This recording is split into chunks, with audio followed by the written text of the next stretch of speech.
ഗ്രാമിക ന്യൂസിലേക്ക് സ്വാഗതം. തലശ്ശേരി എരഞ്ഞോളിയിൽ ബോംബ് സ്ഫോടനത്തിൽ വയോധികൻ മരിച്ച സംഭവത്തിൽ പോലീസ് അന്വേഷണം ഊർജിതം. ചൊവ്വാഴ്ച നടന്ന ബോംബ് സ്ഫോടനത്തിൽ വേലായുധന്റെ മകൻ നൽകിയ പരാതിയുടെ അടിസ്ഥാനത്തിലാണ് പോലീസ് കേസെടുത്ത് അന്വേഷണം ആരംഭിച്ചത്.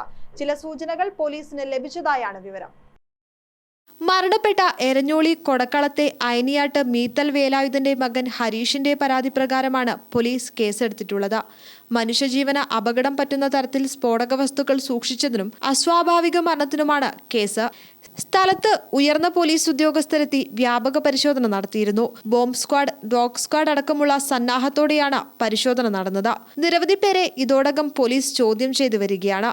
ആൾപ്പാർപ്പില്ലാത്ത വീട്ടിൽ അസമയത്തും മറ്റും വന്നുപോകുന്നവരെ കുറിച്ചുള്ള വിവരങ്ങളും പോലീസ് ശേഖരിച്ചു വരികയാണ്. വേലായുധന്റെ മൃതദേഹം തലശ്ശേരി ജനറൽ ആശുപത്രിയിൽ നിന്നും ഫോറൻസിക് സർജൻ പോസ്റ്റ്മോർട്ടം ചെയ്ത ശേഷം വീട്ടിൽ പൊതുദർശനത്തിന് വെച്ച ശേഷം ഉച്ചയോടെ കുണ്ടുചിറ വാതക ശ്മശാനത്തിൽ സംസ്കരിച്ചു. ഗ്രാമിക ന്യൂസ്, തലശ്ശേരി.